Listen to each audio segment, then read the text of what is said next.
NPP has been in power for close to 2 years.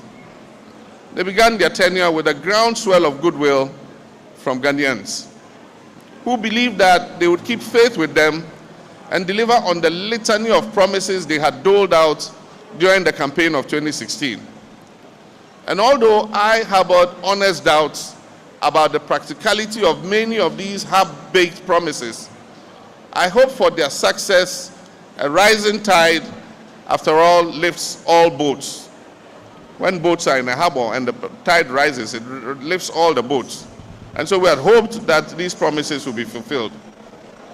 My reservations were not born out of malice or cynicism, but out of a concern that those promises were made for the purpose of populist pandering, that they would inevitably fail to address the fundamental issues of our society.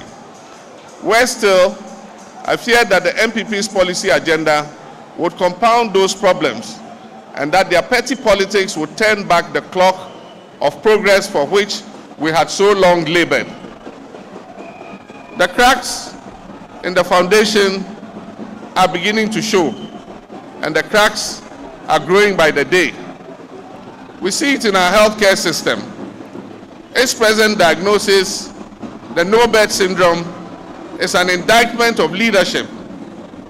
All of us here are familiar with the harrowing accounts of desperately ill persons being turned away from our hospitals in urban areas for lack of hospital beds on which to treat them. I imagine there are some in this hall who have known that indignity firsthand or suffered along with their loved ones as they did. We know of the fatal consequences of this state of affairs.